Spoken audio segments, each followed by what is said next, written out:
Montargil, 2 de janeiro de 1978, hora aproximada, 00h30. Manuel Prates regressa à casa dos seus pais, situada na região de Montargil. É então testemunha de um fenómeno insólito com inesperadas consequências. O que terá acontecido naquela noite de janeiro de 1978?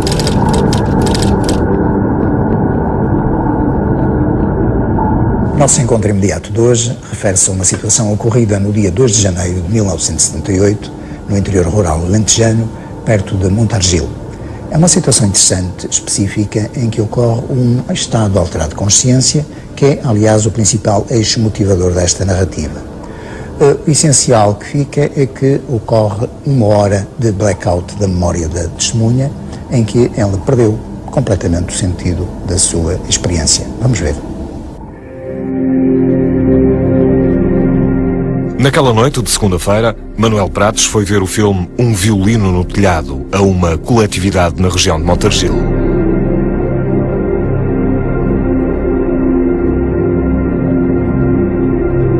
No final da sessão, encetou o regresso à casa dos seus pais, onde na altura vivia e que ficava a uns 20 minutos daquele local.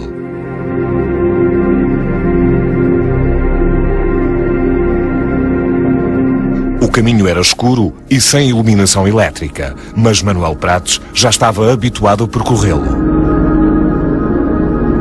No entanto, a caminhada daquela noite iria assumir contornos intrigantes e inesperados. A uns 600 metros de casa, Manuel Prates sentiu-se repentinamente invadido por uma sensação estranha e incómoda que o impeliu a olhar para o céu. Reparou então no que lhe pareceu ser uma simples nuvem.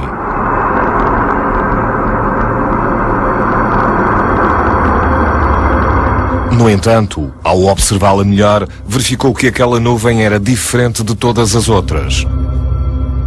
Tinha uma forma mais arredondada, era mais volumosa e aparentava ter um movimento mais veloz do que as restantes nuvens visíveis naquele momento.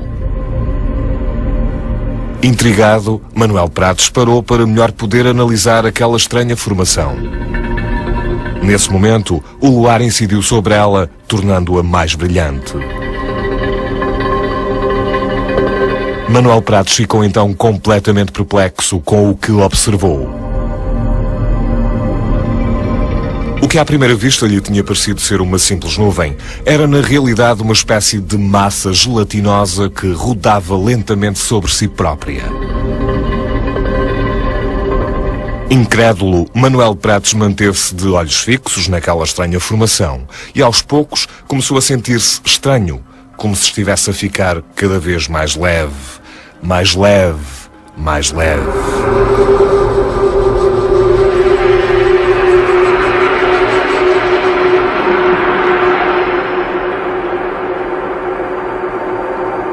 Aproximadamente uma hora depois, Manuel Prates despertou. Estava sentado no chão, confuso e sem qualquer noção do local onde naquele momento se encontrava.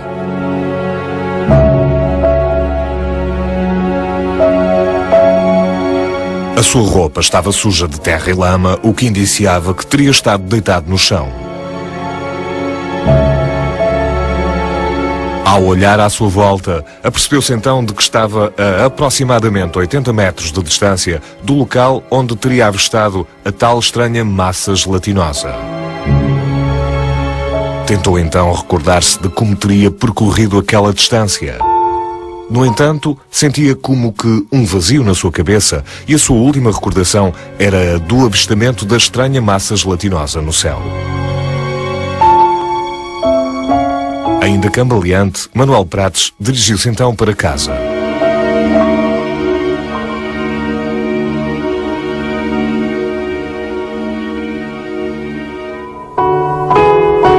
Ao chegar, encontrou a sua mãe, que, preocupada, quis logo saber a razão pela qual Manuel se tinha atrasado e se encontrava naquele estado.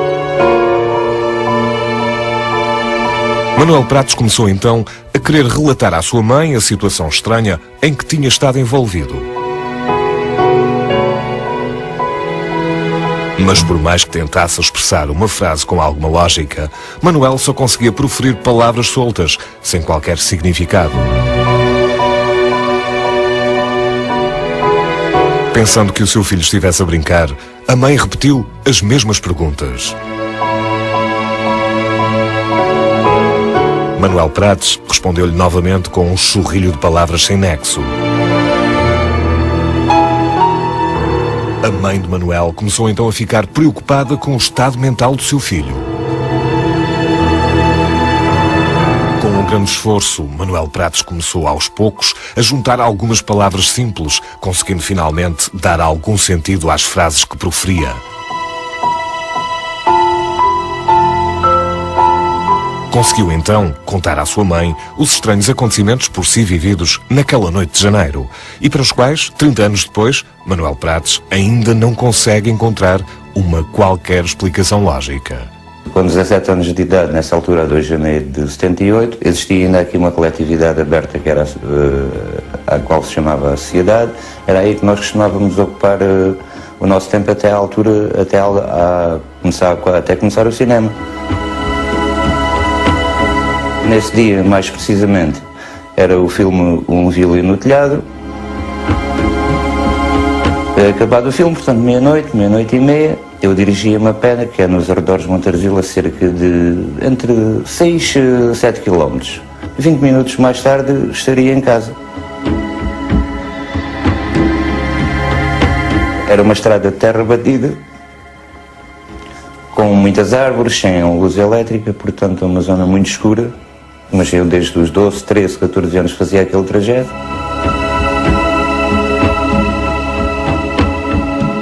Porque ao chegar a determinado ponto do trajeto, que fica já 600 metros da casa onde eu residia, da casa dos meus pais, mais precisamente no Gavião Carvalhoso, Montarzil, deparei-me com aquilo que me ia dar a lembrar, uma nuvem sem forma, aquilo que eu chamaria, que eu pensei que seria uma nuvem. Eu olhei para ela, não havia luz elétrica na altura, não notei nela nem brilho, nem nada que me fizesse suspeitar. A partir de sei que fixei os olhos nela, aquilo deslocava-se, havia umas árvores de fruto, laranjeiras, alguns pessegueiros. E apesar de ser inverno, o céu nesse dia não tinha nuvens com intervalos, o luar ia aparecendo de vez em quando. Sei que a lua saiu naquele momento, incidiu mais sobre a nuvem e tornou-a talvez mais brilhante, mas não brilhante de luz elétrica ou outra fonte qualquer dessa natureza. Me lembro que era uma espécie de nuvem, mas bastante densa, que não seria fumo, era impossível o fumo aglomerar-se daquela maneira, porque era uma nuvem que, sem ser muito, digamos, se fosse agora, eu chamar-lhe uma nuvem de gelatina, porque era agora, utilizando a comparação, parecia mais uma nuvem de gelatina. Notava-se perfeitamente que tinha volume. Eu não consigo precisar como, mas notava-se perfeitamente que era uma nuvem com volume, não um volume definido, com uma forma oval ou cilíndrica, esférica, etc., mas tinha um volume que se demarcava bastante no escuro. Tinha uma forma arredondada que parecia que se deslocava como se rodasse sobre ela. Imagina uma lagarta de uma máquina, aquelas lagartas, então a nuvem quase que se deslocava assim, mas dava a sensação que era empurrada pelo vento e não tinha movimento próprio. Lembro-me talvez, mas isso pode ser sugestão, uma espécie de leveza, uma espécie de... Sei que comecei a perder a percepção lentamente, portanto comecei a ficar muito levezinho a partir daí.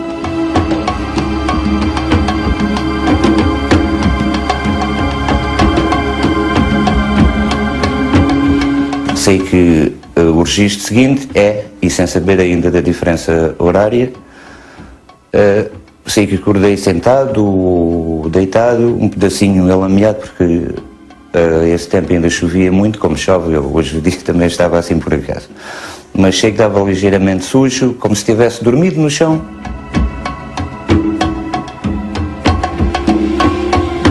E fui para casa não me lembro de ter notado assim grande diferença, apenas um certo vazio, mas eu não suspeitava disso. Eu sei que me dirigi a casa, eu sei perfeitamente, tinha consciência que ia para a minha casa e fui para a minha casa.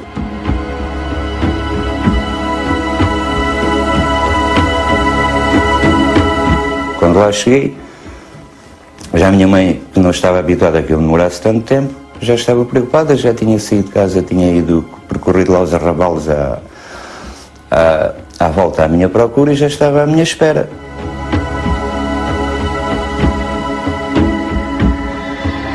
Primeiro ralhou, não é? Porque eu tinha 17 anos, não estava habituada a que eu chegasse a casa tão tarde sem avisar. Então ela diz que quando ralhava comigo, quando perguntou onde estava, não conseguia perceber o sentido das palavras que eu dizia. Deu assim uma hora ou mais, já foi há tanto tempo, mas sei que até eu começar a responder àquilo que ela perguntava e ela ficou preocupadíssima, como é natural, mas que eu tinha tido uma doença ou que tinha tido um problema qualquer, um ataque. Não era falar nem inglês, nem francês, nem... as palavras saíam sem nexo.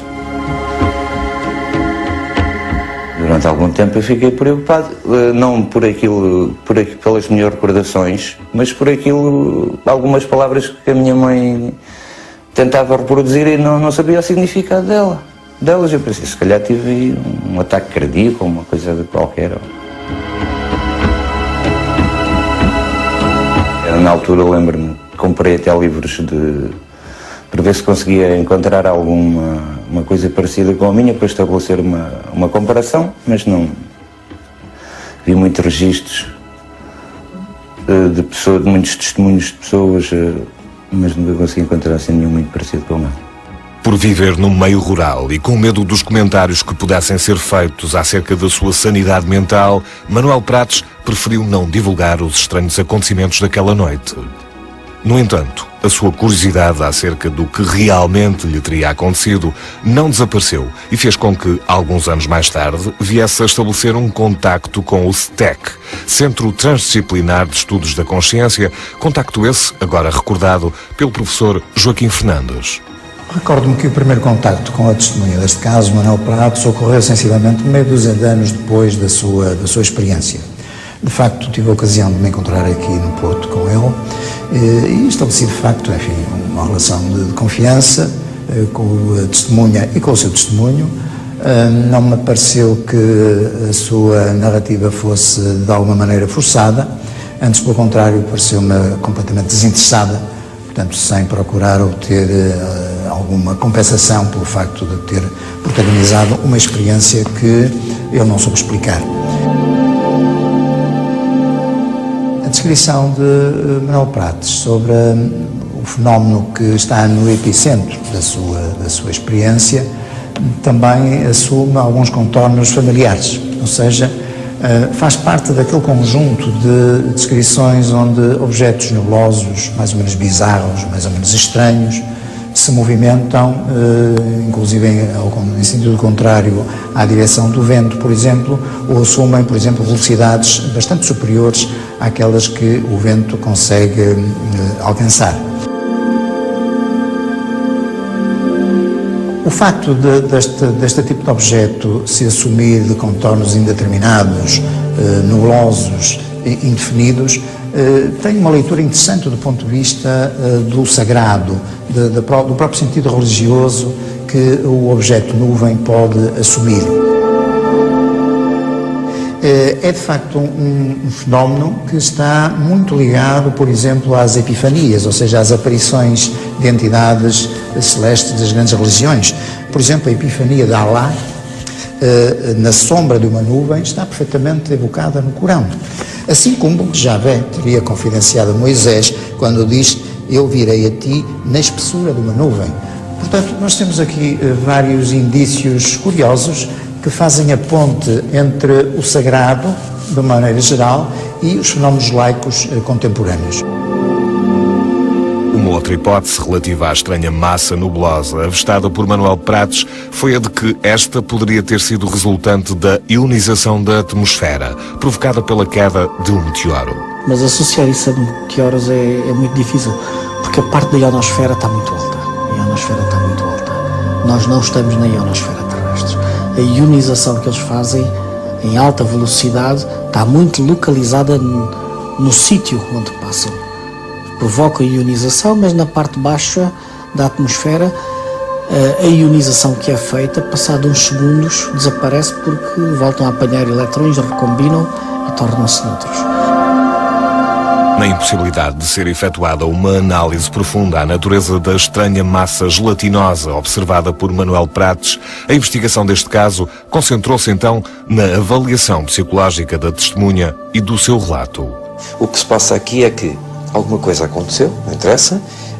Há muitas coisas que acontecem nos seres humanos em que nós perdemos os sentidos. E muitas vezes, quando nós perdemos os sentidos, em alguns casos, não é só na epilepsia, a pessoa pode ver qualquer coisa como uma luz, um clarão, e em casos mais elaborados até o fenómeno do túnel com a luz ao fundo, como acontece às vezes nas cirurgias, que são fenómenos que hoje são muito bem explicados pela neurofisiologia, são perfeitamente naturais. À semelhança de outros relatos, este muito mais simples aponta sempre na mesma direção. Eu estou a falar como investigador na área da psicofisiologia, da relação entre o comportamento e o cérebro. Não pronuncio sobre mais nada, porque não sou perito nas outras áreas. Mas a este nível, e da psicologia experimental, este caso é extremamente simples de perceber. Aconteceu qualquer coisa com ele, não fora dele. E depois há uma recuperação de memória que é uma construção pessoal. Agora, todas aquelas afirmações que ele faz sobre o que viu é de certeza absoluta, posso quase garanti-lo, muita construção posterior. Contudo, os sintomas apresentados e relatados por Manuel Prates podem também apontar noutras direções. Normalmente as pessoas, quando perdem os sentidos, entram num mundo onírico mesmo, estão mesmo num mundo onírico. Neste caso aqui a pessoa não se lembra, perdeu os sentidos e tem amnésia, não é? Em relação ao que sucedeu durante a perda dos sentidos. E depois, quando regressam ao mundo da natureza, a este mundo aqui, às vezes há uma pequena diferença entre a localização inicial, onde perderam os sentidos, e aquela onde regressam. Mas é uma pequena diferença, ninguém se preocupa muito com isso.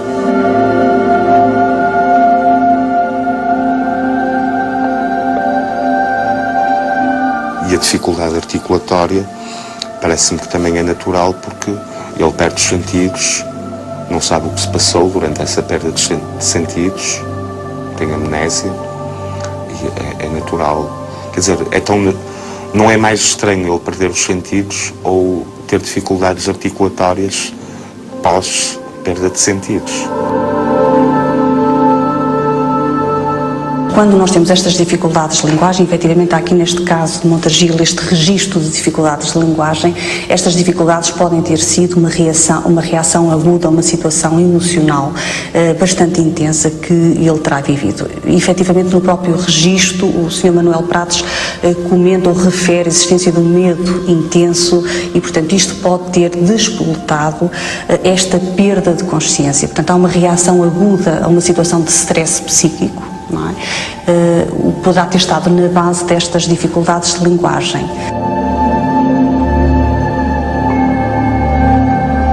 E será que o facto de Manuel Prates repetir o mesmo testemunho 30 anos depois poderá trazer novos indícios à investigação? O facto de a pessoa repetir em entrevistas sucessivas do mesmo modo aquilo que vivenciou aponta para a veracidade do vivido, portanto, que não foi fantasiado, que não é mentido. O facto de chegar a pormenores que se repetem ao longo de várias entrevistas e com tanto tempo depois faz pensar que o que se passou foi vivido e ficou com uma memória marcante. que houve uma memória não só psicológica, com muito impacto, mas que eu diria também marcada quase por uma memória corporal. É como se ele estivesse a reviver tal e qual aquilo que se tinha passado na noite anterior, em que ele refere ainda também as manifestações, sobretudo ligadas a uma dificuldade da voz, a um sentimento de vazio, que repete de novo, um vazio que eu suspeito que seria um vazio não só emocional, falta de recordações, o que se passou, mas também um vazio, diria, físico, como se tivesse passado por uma situação que eu tivesse esgotado fisicamente. Portanto, foi de certeza uma situação com muito impacto e que eu atribuiria veracidade vivencial. Sonho, desmaio, estado alterado de consciência ou encontro imediato. O que é que, na verdade, sucedeu a Manuel Prates na noite de 2 de janeiro de 1978? Gostaria de saber, essa é uma boa pergunta, fila a mim muitas vezes, mas não cheguei a conclusão nenhuma. O objeto descrito por Manuel Prates coincide, em última instância, com algumas descrições históricas narradas por outros testemunhas em outras situações, não só em Portugal, mas também no estrangeiro. Este caráter indeterminado, nebuloso, indeciso, está de facto muito associado a experiências subjetivas extraordinárias. O que fica naturalmente pendente é o estímulo, que natureza, que origem, eventualmente atmosférica, eventualmente natural, eventualmente artificial, mas quiçá também do foro do inconsciente da própria testemunha. Talvez nunca o possamos vir a saber.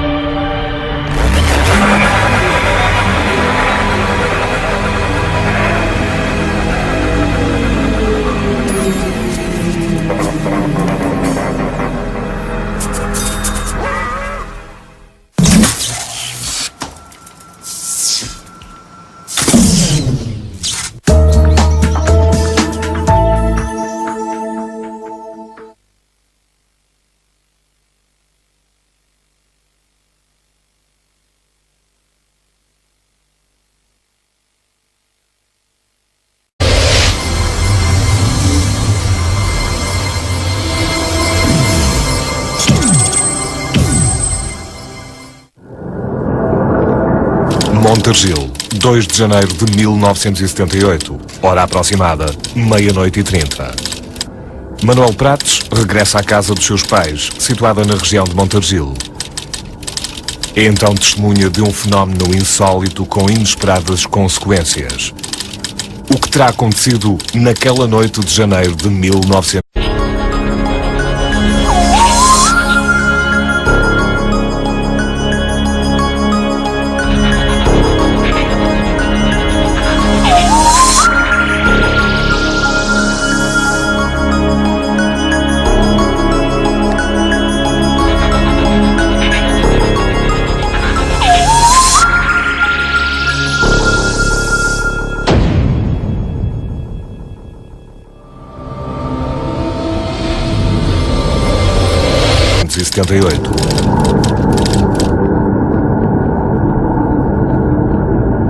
O nosso encontro imediato de hoje refere-se a uma situação ocorrida no dia 2 de janeiro de 1978, no interior rural alentejano, perto de Montargil. É uma situação interessante, específica, em que ocorre um estado alterado de consciência, que é, aliás, o principal eixo motivador desta narrativa. O essencial que fica é que ocorre uma hora de blackout da memória da testemunha, em que ela perdeu completamente o sentido. O caminho era escuro e sem iluminação elétrica, mas Manuel Prates já estava habituado a percorrê-lo. No entanto, a caminhada daquela noite iria assumir contornos intrigantes e inesperados. A uns 600 metros de casa, Manuel Prates sentiu-se repentinamente invadido por uma sensação estranha e incómoda que o impeliu a olhar para o céu. Reparou então no... da sua experiência. Vamos ver. Naquela noite de segunda-feira, Manuel Prates foi ver o filme Um Violino no Telhado a uma coletividade na região de Montargil.